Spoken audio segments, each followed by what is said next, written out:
Good morning students. Today's our topic is water conservation in India. Water conservation is the need of the hour. It is very much required for the future. और जब आप ये PPT देखेंगे after seeing this PPT, you will understand how water is important to us and why we should conserve. हमें इसको क्यों conserve करना चाहिए वो भी बहुत important है. ठीक है, तो ये these are some facts about the water. Water हमारी लाइफ है. अगर वाटर नहीं है तो हमारी लाइफ नहीं है. जैसे हमारी एयर लाइफ है, तो one of the major important ingredients उसके लिए बहुत इंपॉर्टेंट है वाटर. ठीक है, तो वाटर में क्या है, वाटर एसेंशियल हमारा है लाइफ के लिए. हमें 8 से 9 गिलास पानी या 5 से 6 लीटर पानी डेली पीना चाहिए. And it is very much important कि इसके बिना हम फूड नहीं बना सकते, इलेक्ट्रिसिटी नहीं हो सकती, हम सर्वाइव नहीं कर सकते मोर देन 60 आवर्स के लिए. कोई भी इंडस्ट्री नहीं होगी, कोई काम नहीं होगा घर का, कूलिंग नहीं होगी, कपड़े नहीं धुलेंगे या कोई भी काम नहीं होगा. तो did you know that first computer जो इन्वेंट हुआ था 1936 में, वो भी पानी से चला था. और अब हमारी गाड़ियाँ भी पानी से चलती हैं. तो don't your children blame for the no water, क्योंकि वो तुम्हारे को ब्लेम करेंगे कि पानी नहीं है, क्यों नहीं है, क्योंकि आपने पानी वेस्ट कर दिया. Water is all about life. अभी आप देखते हैं पेट्रोल पंप में या गैस का आपको पेट्रोल मिलता है 100 रुपीज़ लीटर हो गया. अब तो पहले 60 था, but now soon you will see the drinking water supplies के लिए भी ऐसे मीटर लगेंगे. पानी अभी भी बिकता है, पहले बिकता नहीं था, पानी बिकने लगेगा. हमें पानी के लिए दर दर भटकना पड़ेगा. इंडिया में कोल्ड वॉर होगी, पानी के लिए वॉर्स हो सकती हैं. आपको पता है कि बहुत सारी ऐसी स्टेट्स हैं जहाँ पे वाटर डिस्प्यूट है. मैंने आपको पढ़ाया भी है, जैसे आपको मैंने बताया भी है. आपको सतलुज यमुना लिंक डिस्प्यूट है, कावेरी नदी पे वाटर डिस्प्यूट है, पंजाब और हरियाणा के बीच में सतलुज यमुना डिस्प्यूट है. ठीक है, तो these are some disputes which are specially across the country. We will see 5 और 6 डिस्प्यूट्स फॉर द वाटर. और ये नेक्स्ट चैलेंज है, एक पॉलिसी होनी पड़ेगी हमारे देश के अंदर. तो बाय 2025 मेजर सिटीज़ अगर हमारी सिंगापुर की तरह भी दिखे, बट अगर हम वाटर को यूज़ नहीं करेंगे या वेस्ट वाटर, जिसके लिए रिसाइकल करने के लिए भी वाटर चाहिए. अगर हमारे को एक पेपर बनाना है तो हमें 3 गिलास पानी चाहिए. तो हमें कंट्रीज़ को क्या करना पड़ेगा, वेस्ट रिसाइकल करने के लिए भी वाटर चाहिए. तो वाटर आता कहाँ है, where do you get our water from, what are the sources, its uses and wastage. वो सोर्सेज रेन वाटर है, you know all. Rain is the major source. Then through the glacier ice melting we got the water, and every year through rains we have 45,100 cubic meter of the water in India. and जिसमें से 250 cubic kilometre का water dams और reservoirs में conserve रहता है, save रहता है for the future use. And 450 kilo जो मीटर का है, क्यूबिक मीटर का पानी है, that goes to the rivers and that flow as a surface water and which is available for drinking purposes and for irrigation purposes in canal and other things. 432 kilometre cubic kilometre stored in the earth aquifers in the ground. So ये देखिए, आपका मैंने दिखाया 250 तो आपका dams reservoir में है, 450 हमारा अंडरग्राउंड उसमें है, 432 अंडरग्राउंड में है, 440 हमारा रिवर्स की फॉर्म में रन कर रहा है, रिवर्स के जो हमारे सर में. और बाकी जो है 3378 क्यूबिक किलोमीटर का पानी जो है वो हमारा ओशंस में है. इतना पानी हमारा ओशन में है, पर ओशन का पानी is not use for drinking purposes. तो हमारे पास ड्रिंकिंग के लिए तो सिर्फ कहाँ से, डैम्स रिजर्वायर का पानी है. और जो गंगा नदियाँ, जो जितने भी हमारी रिवर्स हैं, उनका पानी हमने वेस्ट कर दिया है और टोटली हम वेस्ट कर चुके हैं.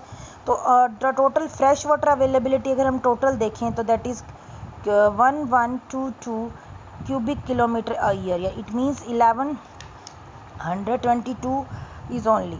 Then what is the use of water, why we are thinking, why we are in scarcity, why we are thinking कि ये बहुत दिक्कत वाला काम है. Because our sector the maximum जो यूजेज है वो है in the agriculture sector, and then the 2% in industries and 7% in the domestic sector. और in each and every sector the demand for water is increase, specially the domestic sector in which the wastage is maximum. Industries वाले भी उसको recycle कर रहे हैं, regenerate कर रहे हैं, but in the domestic sector the wastage is high. If अगर हम तीनों को कलर से शो करें तो इसमें जो डोमेस्टिक वाला है वो देखिए रेड कलर से शो कर रहा है, ब्लू कलर का एग्रीकल्चर से है। एग्रीकल्चर का यूजेस देखिए कम होता जा रहा है। इंडिया के अंदर सबसे ज़्यादा एग्रीकल्चर का है। ये एक जो बार ग्राफ दिखा रही हूँ इसमें India, China, Brazil, Russia, USA, Germany सबकी है। तो देखो हमारे इंडिया के अंदर इंडस्ट्रियल सेक्टर का रेड वाला बहुत कम है। उसके बाद जो डोमेस्टिक सेक्टर का है वो जो ब्लू है वो हमारा 7% है, और सबसे जो ज़्यादा है वो हमारा एग्रीकल्चर सेक्टर का है। चाइना में क्या है, प्रोपोर्शनल यूज़ है, 60% के आसपास हमारा एग्रीकल्चर का है, देन 20% के आसपास डोमेस्टिक का है, और सॉरी इंडस्ट्रीज़ का है, और जो उनका डोमेस्टिक सेक्टर है वो बहुत कम है, बहुत लेस है। ठीक है, तो इस तरीके से जो यूजेज है वो हमारा क्या है, वो मैक्सिमम इंडस्ट्री एग्रीकल्चर कर रही है। और एग्रीकल्चर में भी क्या हो रहा है कि वाटर लॉगिंग कब हो रही है, सोइल सैलिनिटी हो रही है, और इन कंडीशंस के थ्रू जो हमारी एग्रीकल्चर है वो भी अच्छी नहीं हो रही है। हमारी एग्रीकल्चर जो है वो डिपेंडेंट है अंडरग्राउंड वाटर रिसोर्सेज पे for the water requirements also. तो ये एक टेबल है, नीचे वाली पैरामीटर्स दिए हुए हैं इसमें, आप इसको ध्यान से देखें तो टोटल वाटर विड्रॉल कितना है हमारा। तो ये India, China, Russia, India, Brazil, USA, Germany, इन सब के साथ हमारा क्या है कंपैरिजन किया हुआ है, जिसमें इंडिया को हमने 2 रेड सर्कल दिए हैं। एक तो हमारा 56 जो हमारा 4th वाला पैरामीटर है, that is the municipal water withdrawal, जो सबसे ज़्यादा है। बीइंग हमारी कंट्री सबसे छोटी है इन सभी कंट्रीज़ के अंदर, और फिर भी हमारा वाटर यूजेज ज़्यादा है। और total water withdrawal per capita person जो है वो हमारा 621.4 है। जो देखिए सब कंट्रीज से, जितनी भी कंट्रीज़ है, चाहे आप चाइना को देख लो, चाइना हमसे बड़ी कंट्री है, 409.9 ही है चाइना के अंदर, जो हमारे देश में 621.4 है। सिमिलरली रशिया में भी कम है, ब्राज़ील में 330 ओनली, यूएसए में और भी कम, देखो ओनली 158.3, और जर्मनी में 391.4, अप्रॉक्सीमेटली हाफ के आसपास हमारा है। तो इस तरीके से वो जो वेस्टेज है वो हमारे घरों में ज़्यादा हो रही है, म्युनिसिपल वाटर सप्लाईज़ में ज़्यादा हो रही है। तो वो वेस्टेज को हमें रोकना है समहाउ। हमें एग्रीकल्चर प्रैक्टिसेस भी ऐसे करनी है सो दैट कि उनका जो उनमें वहाँ जो वाटर वेस्टेज है या वाटर लॉस है उसको मिनिमाइज़ किया जा सके। तो अगर हम सेक्टरल वाइज देखेंगे तो मैंने आपको बताया कि एग्रीकल्चर में जो वाटर विड्रॉल है वो 688 है, देन इंडस्ट्रियल वेस्ट विड्रॉल जो है वो 17 है, म्युनिसिपल वेस्ट विड्रॉल 56 है, in totality it is 761 in the cubic metre square. So it is very much important कि हम अपना वाटर जो है सप्लाईज जो मैंने अभी आपको बताया था कि जो हमारी वेस्ट वाटर की टोटल जो पर कैपिटा पर वो है, उन पैरामीटर्स जो रेड में दिए हुए हैं ये हमारे अलार्मिंग सिचुएशन को शो कर रहे हैं इन इंडिया, कि इंडिया के अंदर चाइना, ब्राज़ील, रशिया, यूएसए और जर्मनी की जो ये सारी डेवलप नेशन है और हमारी कंट्री डेवलपिंग नेशन है, और हमारे यहाँ पे वाटर यूजेज जो है वो सबसे ज़्यादा रेड मार्क में अलार्मिंग सिचुएशन में है, जबकि बाकी जगह पर अलार्मिंग सिचुएशन नहीं है।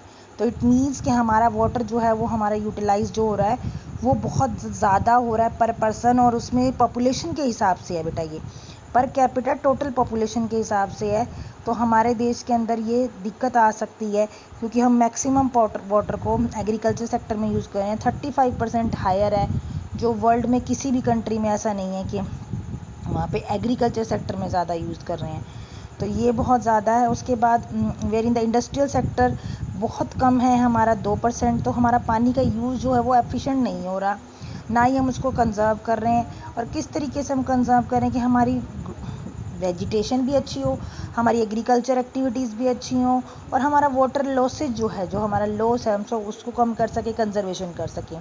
तो ये कुछ हमारा डाटा है, that data should be very much clear to you that India uses 688 meter cube of the water for the agriculture every year and it is the second highest in the world. सबसे ज़्यादा कहाँ कौन सी crops use करते हैं? as you know, rice, wheat and sugar cane. These 90% utilize the crop production in India, while sugar cane in India uses less water than the global average. sugar cane के लिए हम फिर भी कम use करते हैं, maximum we are using for wheat and rice, and which is higher than the global average. यानी globe की हम जितनी भी कंट्रीज हैं उनसे अगर कंपेयर करें तो हमारे यहाँ ज़्यादा एवरेज में वीट एंड राइस के लिए यूज़ हो रहा है। मतलब these are the 3 crops you can see in the table, that wheat, rice and sugar cane. In India they are using, for wheat we are using 1000 654, और globally अगर हम सारे कंट्रीज़ का देखें तो वहाँ पर उससे भी कम है, दैट इज़ 1334। अगर राइस का देखें तो वो हमारे देश में है 2850, और अगर पूरे वर्ल्ड के कंट्रीज़ का देखें तो 22 यानी 2291। शुगर केन का हमारा थोड़ा कम है वर्ल्ड एवरेज से, बाकी सब का दोनों का ज़्यादा है। ये आपका डाटा है, ये इससे आपका सारा ये क्लियर हो रहा है। और यहाँ पे मैंने साइड में कंक्लूज़न लिखा है। अगर हमारा ये लैक रहेगा, पानी का लैक रहेगा, हम एफिशिएंटली वर्क नहीं करेंगे, जो रेड पॉइंट है वो हमें बताता है कि स्टॉप करो, पानी का ओवर यूज़ स्टॉप करो, इनएफिशिएंटली पानी को यूज़ करना बंद करो, ओवर यूज़ को बंद करो, आपको यूज़ को एफिशिएंटली करना है। हमें ये टिक वाला पोर्शन लेना है, ग्रीन मोड इरिगेशन मेथड्स को यूज़ करना है, ड्रिप इरिगेशन मेथड्स को यूज़ करना है, जो टेक्नोलॉजिकल मेथड्स है उनको यूज़ करना है, ताकि क्रॉप्स की जो देखो हमारे इंडिया में ये नीचे वाली टेबल है जिसमें क्रॉप्स इंडिया, यूएस, चाइना, अब इनके साथ हमने कंपैरिजन किया हुआ। राइस में सबसे ज़्यादा देखो हम इरिगेशन कर रहे हैं, वीट में उस सभी का अगर डाटा देख लो तो आप बाकी कंट्रीज़ के कंपैरिजन में, यूएस और चाइना के कंपैरिजन में इंडिया में सबसे ज़्यादा ही यूटिलाइज हो रहा है एग्रीकल्चर सेक्टर में water. Then the water consumption patterns in cities, जितनी भी सिटीज़ हैं इनमें क्या क्या पैटर्न है। अगर आप सिटीज़ में देखें तो दिल्ली में हाईएस्ट डिमांड है वाटर की, देन उसके बाद सेकंड नंबर पे आती है मुंबई। मेट्रोपॉलिटन सिटीज़ में हम बात कर रहे हैं, वाटर कंजप्शन की बात कर रहे हैं, नंबर 1 पे है दिल्ली, देन नंबर 2 पे है हमारा Mumbai, then Bangalore. Metro cities ऐसी हैं जो 50% अदर कंट्री सिटीज़ से डिमांड को ले रही हैं, and there is much higher than any other city in the world. जो और कोई सिटीज़ हैं जैसे न्यूयॉर्क सिटी है, बड़ी बड़ी अर्बनाइज सिटीज़ हैं, वहाँ पर भी 35 to 40% लॉस नहीं होता, पर in our country more is the urbanization, higher is the consumption, and the total demand is increasing also। 35 to 40% तो हम कहेंगे लॉस हो रहा है। तो अब ये देखिए कंट्रीज़ का, ये जो मैंने बता रखा है ये मेट्रो है, क्लास 1 का जो है वो रेड मार्क में आ रही हैं, आप देखिए क्लास 2 जो है वो ब्लू में आ रही हैं। मेट्रोज़ हैं वो सबसे ज़्यादा वाटर यूज़ कर रही हैं। देखिए दो तरह की सिटी है, क्लास 1 क्लास 2। क्लास 1 को रेड से कर रहे हैं, क्लास 2 को ऑरेंज से कर रहे हैं। क्लास 1 जो है वो 13.71% वाटर कंज्यूम कर रही है, और क्लास 2 सिटी में हमारी रोहतक आती है 0.62% कंज्यूम कर रही है। मेट्रो सिटीज़ में 85.67% वाटर यूज़ होता है। ठीक है, तो इतना वाटर कंजप्शन है सिटीज़ के अंदर, बड़ी सिटीज़ में ज़्यादा है, छोटी में कम है। देन वाटर डिमांड कितनी है in metric litre density per year के अकॉर्डिंग हम देख रहे हैं। तो मैंने आपको बताया कि दिल्ली पे सबसे ज़्यादा है, दिल्ली 27%, देन मुंबई 26%। आप उसके बाद हैदराबाद देखिए 9% पे आ रहा है, देन बेंगलोर 8% पे आ रहा है। मार्जिनल चेंज है हैदराबाद और उसमें, जो हैदराबाद है वो आपका 1% से क्या कर रहा है, रेज़ कर रहा है। देन कोलकाता 6%, फिर चेन्नई 5%, लखनऊ और पुणे में दोनों, और सूरत में, कानपुर में, ये सब की जो सिटीज़ हैं ये 4% डिमांड करती हैं वाटर, अपने अपने उसकी सिटी हेड की वो हैं। और जयपुर में 3% है, जयपुर भी एक बड़ी सिटी है, वहाँ भी 3% वाटर रिक्वायरमेंट है।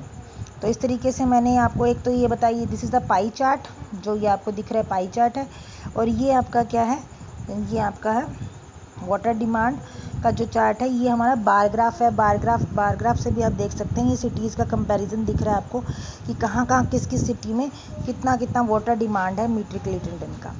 देन डोमेस्टिक वाटर यूज़, देखिए डोमेस्टिक वाटर यूज़ हमारा कितना हो रहा है।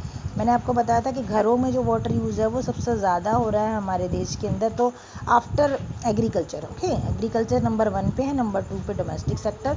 Now we are concerning about domestic sector in which 56 metric cube of the water every year is utilised, and majority of water is utilised by urban sector, mainly in the metro cities. I told you, I give you the data also. Here you will see the increase in the four folds.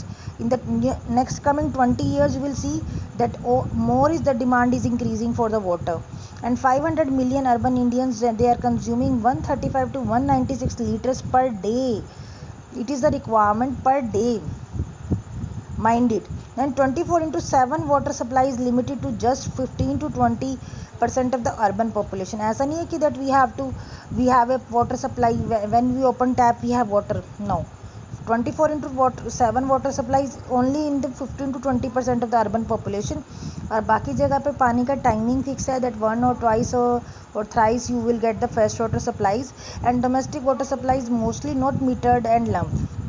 और ये जो 24/7 है, ये नदियों के पास या उन जगहों पे हैं जहाँ पे पानी अपने आप ऊपर आ जाता है, तो वो लोग वहाँ पे वो इजीली क्या कर लेते हैं, उसको कंज्यूम कर लेते हैं।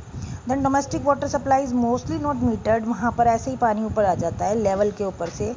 विद रूरल एरियाज़ देखें तो वहाँ पे कंजप्शन कम है, 80 लीटर्स पर डे वो यूज़ कर रहे हैं पर पर्सन, यानी रूरल एरिया में 80 लीटर यूज़ हो रहा है और अर्बन एरिया में 135 टू 196 लीटर का पानी यूटिलाइज हो रहा है पर डे, ठीक है, पर पर्सन, यानी कि डबल से ज़्यादा हो गया एक तरीके से देखा जाए तो हमारे अर्बन एरियाज़ में ज़्यादा वाटर यूज़ है दैन द रूरल एरियाज़।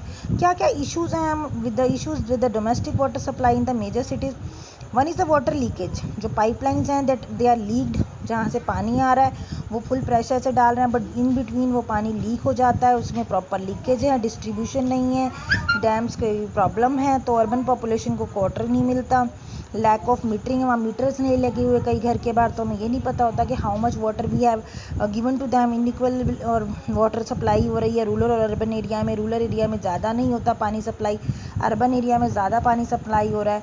तो इस तरीके से भी हम वाटर को क्या कर सकते हैं, देख सकते हैं कि there is no rational use, हमें इक्वल पानी देना चाहिए रूरल और अर्बन एरिया में, और दोनों पानी के अंदर यूटिलाइज देखिए तो अर्बन एरिया में यूटिलाइज ज़्यादा हो रहा है। देन ये जो आपका चार्ट है जिसका आप देख सकते हैं, एक ग्राफ है जिसमें मैंने एक्स एक्सिस पे तो रखा हुआ है वाटर कंजप्शन पर पर्सन, और वाई एक्सिस पे क्या है इसके अंदर कि कितने पर्सन पर डे के हिसाब से कितना लीटर पानी यूज़ कर रहे हैं, ठीक है। तो यहाँ पर बाथिंग का सबसे ज़्यादा है कि आप सबसे ज़्यादा पानी किस चीज़ में वेस्ट करते हैं, that you are wasting the water in the bathing, then 39% in the toilets, then washing clothes 37.05 and drinking supply सबसे कम है, drinking supply near about 7.8, others में 3.9 आ रहा है, जैसे फॉर एग्जांपल आप गाड़ी धो रहे हैं, अपने व्हीकल्स धो रहे हैं, उस चीज़ के लिए आप यूटिलाइज कर रहे हैं।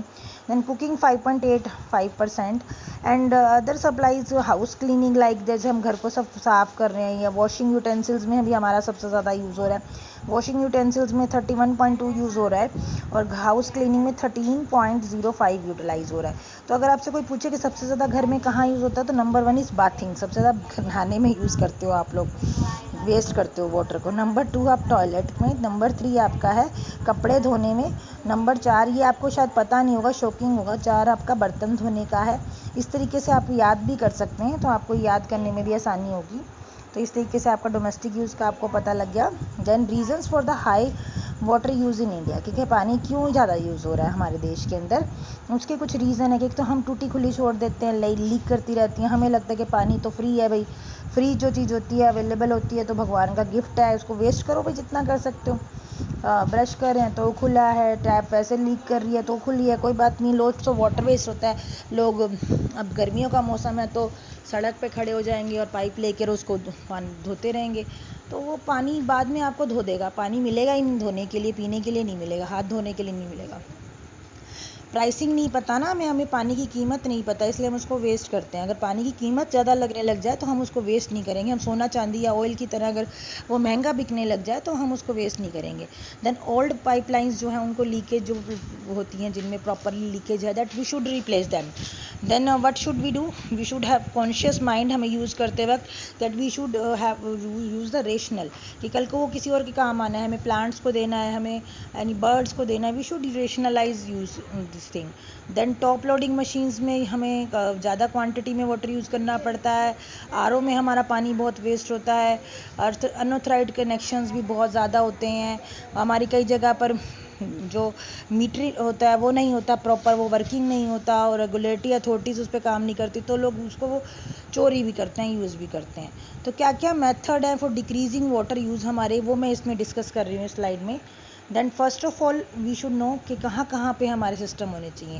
जैसे कि हमारी ये टैप्स हैं वो ऑटोमेटिक होनी चाहिए। ऑटोमेटिक का मतलब क्या, जैसे कि आपका हाथ नीचे आए ऑन हुई, जैसे हाथ आपका हटा वो ऑफ हो गई, ठीक है ना। इस तरीके से सेंसर्स होने चाहिए, सेंसर बेस्ड हमारे शावर होने चाहिए, उसके नीचे खड़े हो तो चलेगा, नहीं तो नहीं चलेगा अगर आपने मेन सप्लाई ऑफ नहीं कर रखी है तो। उसी तरह से टॉयलेट्स आपके ग्रीन टॉयलेट्स होने चाहिए जिनमें कम पानी यूटिलाइज हो।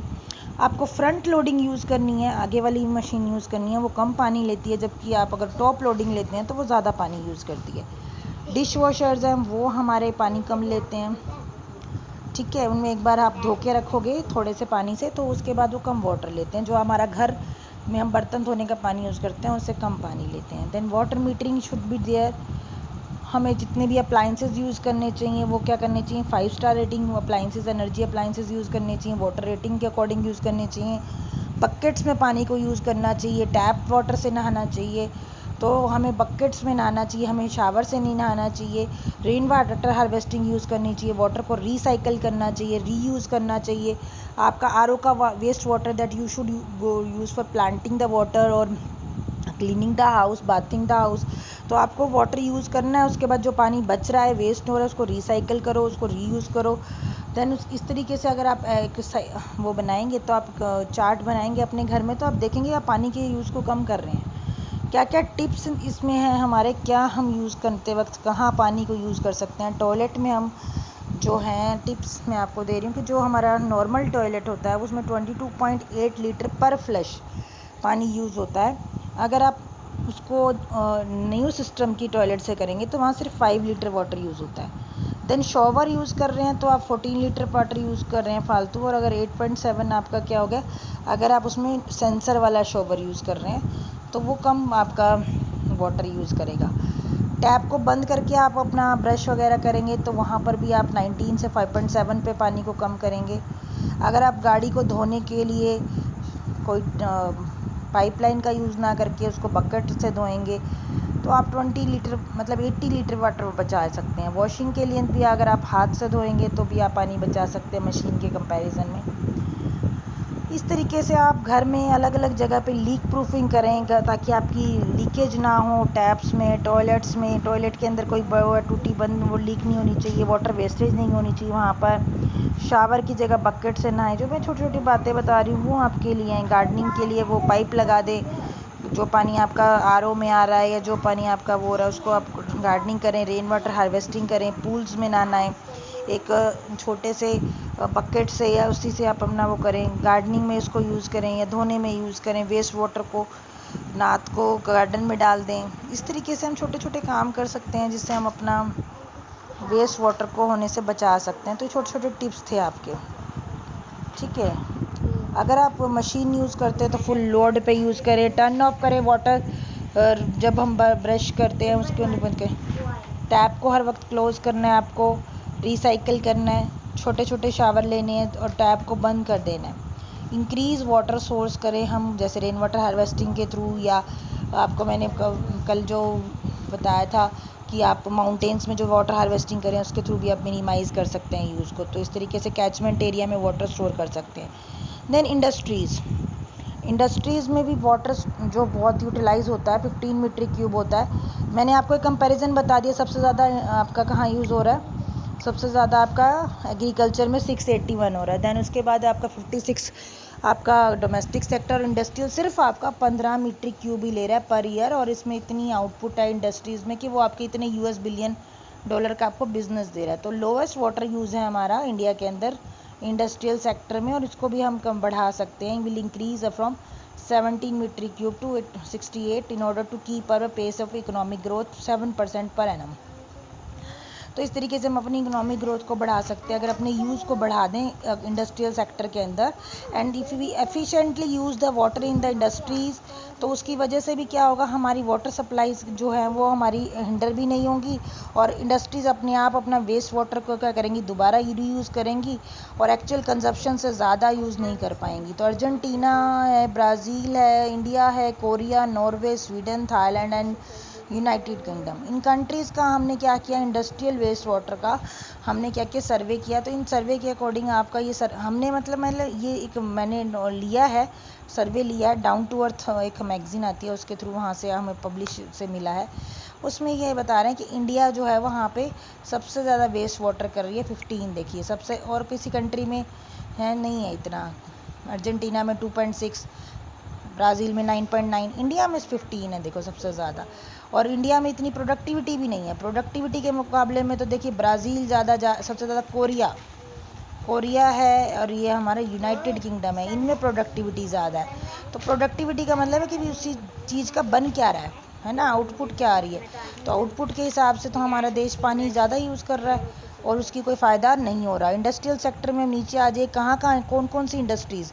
अब जो सेकंड आपकी टेबल है इसको ध्यान से देखिए, इसके अंदर क्या दिया हुआ है कि थर्मल पावर प्लांट्स हैं, ये इंडस्ट्रीज़ के नाम है। इंडस्ट्रियल सेक्टर के अंदर अलग अलग जो इंडस्ट्रीज़ हैं कि इंजीनियरिंग है, पेपर पल्प इंडस्ट्री है, टेक्सटाइल इंडस्ट्री है, then we have steel industry, sugar industry, fertilizer industry and different other industries like food industry, beverage industry, Coca Cola है। ये जो फैक्ट्रीज हैं वो अदर में आ गई हैं, ठीक है बेटा। आपकी जो बिस्कुट्स हैं अदर फैक्ट्रीज हैं। तो आपका थर्मल पावर प्लांट में जो वाटर यूजेज है दैट इज़ अबाउट 35,157, ठीक है। और जो प्रोपोर्शन आ रहा है जो उससे हमारा वो वाटर कंज्यूम्ड इंडस्ट्री वो 87.87%।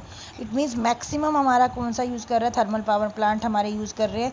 Then we are using the maximum water in the engineering sector, ये मैंने इंक्रीजिंग ऑर्डर में किया है। पेपर पल्प 2.26%, देन जो टेक्सटाइल हैं जहाँ पे कपड़े बनते हैं वो 2.07% है, स्टील में 1.29% है, शुगर में 0.49% है। तो इस तरीके से हमारा यूजेज हो रहा है। इंडस्ट्री सेक्टर में हमारा यूजेज जो है वो अलग अलग इंडस्ट्री का अलग अलग वाटर यूज़ है। और अगर इंडस्ट्रीज़ बंद हो जाती हैं, shut down due to the water shortage, it's the in the news from the news you can see that 29 अगस्त 2012 को वाटर शॉर्टेज की वजह से चेन्नई की एक इंडस्ट्री जो है वो बंद हो गई। उसके अंदर इकोनॉमिक क्राइसिस हो गया, पानी नहीं है। बिना पानी के तो देखो कोई चीज़ नहीं हो सकती। तो इंडस्ट्रीज़ बंद हो जाती हैं। फिर पावर प्लांट जो है हमारे, मैंने अभी आपको बताया कि thermal power plant taking maximum of the water supplies.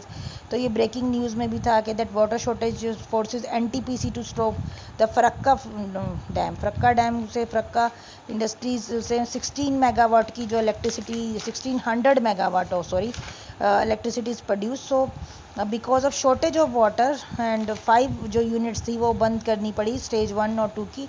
तो वहाँ पे टोटल 2100 मेगावाट की इलेक्ट्रिसिटी प्रोड्यूस होती थी, तो उसमें से 1600 वाला पावर स्टेशन बंद करना पड़ा।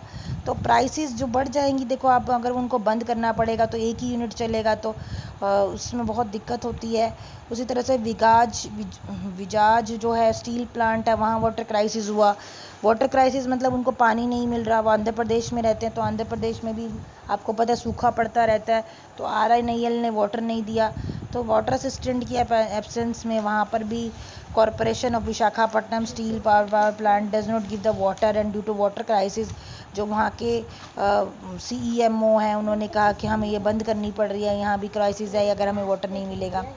तो this is the picture of Indian map that scarcity and pollution of the water. So you can see that is बहुत बड़ी पिक्चर है, तो इतना आपको क्लियर में भी ना हो, बट मैं आपको इसको डेमोन्स्ट्रेट करके बता रही हूँ। इन द मैक्सिमम एरियाज जो ब्लू कलर से मार्क हैं, these are the metropolitan areas और these are the areas where the maximum water is polluted and scarcity is there. So जितना भी हमारा तमिलनाडु का एरिया है, कर्नाटक बेंगलोर का एरिया है, इसमें हरियाणा के अंदर हमारा अर्बन स्टेट्स आ रही हैं और दिल्ली का रीजन आ रहा है। तो ऐसे बहुत सारे जो स्टेट्स हैं यहाँ पर हमारा वाटर स्ट्रेस इंडिया कंट्री है, जहाँ पर पानी, जहाँ ब्लैक डॉट्स है वहाँ पे वाटर स्ट्रेस है, जहाँ ब्लू डॉट्स है वहाँ वाटर पोल्यूशन दिख रहा है और वहाँ पे वाटर स्कैरसिटी है। तो यहाँ पर मैपिंग हो रही है कि क्या कितना कितना वाटर, आप इसको जाके एनालाइज कर सकते हैं, ध्यान से देख सकते हैं कि जो वाटर है वो स्कैरसिटी जो है वो कहाँ कहाँ दिख रही है आपको। देखो जितने भी कोस्टल एरियाज़ हैं वहाँ आपको डॉट दिख रहे हैं, ब्लैक डॉट्स, तो वहाँ पे जो वाटर है वो स्केर्स है, वहाँ पर वाटर की एक शॉर्टेज है।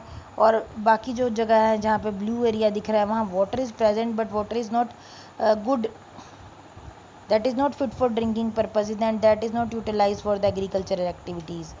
Now the waste water generation, जो हमारा पानी है उसको हम यूज़ करते हैं, then it get polluted, waste हो जाता है। तो India generates about 18 billion cubic meter cube of the waste water every year.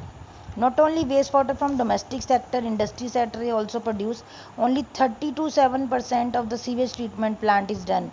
बाकी सारा क्या करते हैं, वेस्ट वाटर को एज सच हम रिवर्स में पुट कर देते हैं and due to discharge in the rivers the rivers get contaminated, उनका जो पानी होता है वो भी कंटामिनेट हो जाता है। तो वी शुड फर्स्ट ट्रीट, हमें उसको ट्रीटमेंट करना है। पानी को पहले, साफ़ पानी को ख़राब नहीं करना। हमारा, मैंने आपको बताया था कि जो वाटर रिसोर्स है दैट इज़ 13.8 मिलियन क्यूब और उसमें हमने क्या किया, 18 मिलियन क्यूब क्या डाल दिया, वेस्ट डाल दिया। तो उसमें जो बाकी जो बचा हुआ वो हमारा वो पानी है वो भी क्या हो जाएगा, वेस्ट हो जाएगा। then we should generate additional 32 million metric cube of water for reuse annually, ताकि सो दैट उसको हम रीयूज़ कर सकें industrial sector as well as domestic sector, and that can be reutilize like from the rain water harvesting in the domestic sector और in agricultural sector we can utilize that water. Then industrial effluents में heavy metals mainly responsible हैं, which are responsible for the death of the plants and many animal species, specially chromium, निकल, cadmium, zinc, lead और copper. ये highly toxic होते हैं जो chemicals जिनके मैं नाम ले रही हूँ, and these are present in the industrial discharge. Industrial discharge में प्रेजेंट होते हैं, and when they are thrown into the surface water bodies they may cause the long lasting health effects. Also they may create the death of the any fishes and other animals in that particular area. सी में ये बहुत ज़्यादा effect करते हैं. तो ये heavy metal की study है कि कौन कौन सी इंडस्ट्रीज हैवी मेटल दे रही हैं. इंजीनियरिंग में आ रहा है, पेपर मिल में, या जो केमिकल्स हैं या डायर्स हैं. तो इस तरीके से हमने एक्स एक्सिस पे तो क्या लिया, अलग अलग एलिमेंट्स को अलग अलग कलर से शो किया है. जैसे क्रोमियम है ब्लू से है, कैडमियम रेड से है, निकल आपको ऑरेंज कलर से दिख रहा है, then zinc from the blue colour, copper violet colour, then lead from brown colour, and iron जो है वो हमारा वो एक्वा कलर है. इस तरीके से हमारा एक्स एक्सिस पे तो इंडस्ट्रीज़ है और इंडस्ट्रीज़ में कितना कितना आपका मेटल रिलीज़ हो रहा है वो लिखा है, और वाई एक्सिस पे हमारा क्या मिलीग्राम पर लीटर के अंदर कितना आपका इंडस्ट्रीज ये यूटिलाइज कर रही हैं एफुलेंट में, इसको कितना कर रही हैं. तो सबसे ज़्यादा आपका पेपर मिल रिलीज़ कर रही है. और अगर हम देखें ब्लू कलर हमारा जो है वो कॉपर का है, तो कॉपर सबसे ज़्यादा जो हमारा डाइज में निकलता है. उसके बाद हमारा जो मैक्सिमम आपका क्रोमियम है वो हमारा इंजीनियरिंग उससे निकलता है. तो इस तरीके से हम इसमें क्या कर सकते हैं, ये बता सकते हैं कि कौन सा केमिकल, कौन सा टॉक्सिक एफुलेंट है, कौन सी इंडस्ट्री ज़्यादा प्रोड्यूस करती है और इसका इफ़ेक्ट क्या क्या होता है. तो एक केस स्टडी है ये जो मैं डिस्कस करना चाह रही हूँ आपको छोटी सी, दैट एक स्टडी हमने की थी इंडस्ट्रियल बेल्ट के अंदर, जिसमें तालजा नवी मुंबई में ये बताया गया था कि हैवी मेटल्स जो हैं वो डिस्चार्ज हो रहे हैं, एफुलेंट्स जो है वो इंडस्ट्री से वहाँ वेस्ट वो हमारे ड्रिंकिंग वाटर सप्लाईज़ में. तो ये एक बहुत इंपॉर्टेंट है कि हमें वाटर पहले से स्केयर है, हमारे पास वाटर यूजेज बहुत ज़्यादा है एग्रीकल्चर सेक्टर में. तो हमें क्या करना है, only we are limited with 1122 billion metric cube of the water, और उसको हम क्या करना है, हमें सेफ रखना है for the drinking water supply. Also जो वेस्ट वाटर है उसको रीट्रीट करके, रीसाइकिल करके रीयूज़ करना है, ताकि ज़ीरो डिस्चार्ज हम अपनी नदियों में डाल सकें. बहुत इंपॉर्टेंट है कि नदियाँ हमारी प्योर रहें, हमारे जो वाटर एक्वीफर्स हैं वो प्योर रहें, उनमें हैवी मेटल ना जाए. We don't add the toxic hydrocarbons from refineries and oil and grease from the water waste water, so that उनकी जो BOD and COD should not be increased in the water bodies. BOD means biological oxygen demand, COD means chemical oxygen demand, that should not be increased. Like some battery always having the lead or heavy metals or acids, so they should not be put into the rivers and the ponds or lakes directly. In textile, dyes, colors, surfactants, phenols, heavy metals, the heavy metals like chromium, copper, zinc, lead, nickel, all these are very much responsible for the creating the pollution. Now halogens and amine also. So major industrial effluent contains organic solvent, methanol, toluene, hexane, branch chain fatty acids, paints, inks, heavy metals. ये आपको सिर्फ पता होना चाहिए, ये नहीं कि आपने सारे नाम याद रखने हैं या कुछ. ये कुछ केमिकल्स के नाम बताए जा रहे हैं कि ये हमारे हैवी मेटल्स हैं, ये हमारे सॉल्वेंट्स हैं. इनको सॉल्वेंट्स को हम क्या करते हैं, हम यूज़ करते हैं इंडस्ट्री में, और ये इंडस्ट्रीज़ के थ्रू हमारे पीने के पानी में आ जाते हैं और वहाँ पोल्यूटेंट कोज करते हैं, पोल्यूशन कोज करते हैं. तो मेजर इंडस्ट्रीज़ जो हैं वो हमारी क्या हैं, वो इफ़ेक्ट कर रही हैं इसके अंदर. तो जैसे आपको पता है मेटल है, उसकी pH होता है, उसकी लो होती है, वो एसिडिक वेस्ट होता है, साइनाइड है, वो पानी में चला जाएगा तो मछलियाँ मर जाएंगी. पेंट है वो ख़राब करेगा. स्पेंट वाटर है वो हमारा, उसमें भी वहाँ बहुत सारी चीज़ें होती हैं, तो BOD COD बढ़ जाएगी. तो उस तरीके से वाटर स्केर्सिटी तो है ही है, साथ में पोल्यूशन विल इंक्रीज़. सो ये माइंड में एक सेटिंग होनी चाहिए, हमारा दिमाग बस सजग होना चाहिए कि हमें पानी को स्टोर करके रखना है, हमें नेचुरल वाटर रिसोर्सेज को ख़राब नहीं करना, और हमारे को जो पानी हम मिला है भगवान की दया से उसको हमें यूज़ करने के बाद उसको ट्रीट करना है, either through water treatment plant और द सीवेज ट्रीटमेंट प्लांट और द पावर ट्रीटमेंट प्लांट. इनसे ट्रीट करके उस पानी को हमें क्या करना है, रिसाइकल और रीयूज़ करना है अपनी एग्रीकल्चर एक्टिविटीज़ में, गार्डनिंग में या इंडस्ट्रियल सेक्टर में उसको यूज़ करना है, ताकि ज़ीरो लिक्विड वेस्ट हो सके, उस पानी को हम वेस्ट नहीं करें। तो हमेशा ये याद रखें कि पानी को हम दोबारा यूज़ कर सकते हैं, ये रिसाइकलेबल है, रिन्यूएबल है। तो water resources should be conserve. Thank you so much. आपने इतनी ध्यान से सुना और इसको समझें कि हमें वाटर कंजर्व करना है, ये हम सब के हाथों से मिलकर ही ऐसा हो सकता है कि हम इसको वाटर कंजर्व कर सकते हैं। Not a single person can do like this. So hope you understand the importance of water, and next world war may be occur on the water issues only, and it is more precious than the oil and other gold and other precious metals, so it should be conserved. ये request है मेरी कि आप छोटे छोटे actions के through water को conserve करें अपनी लाइफ में, and we should have this for the future also. Thank you so much.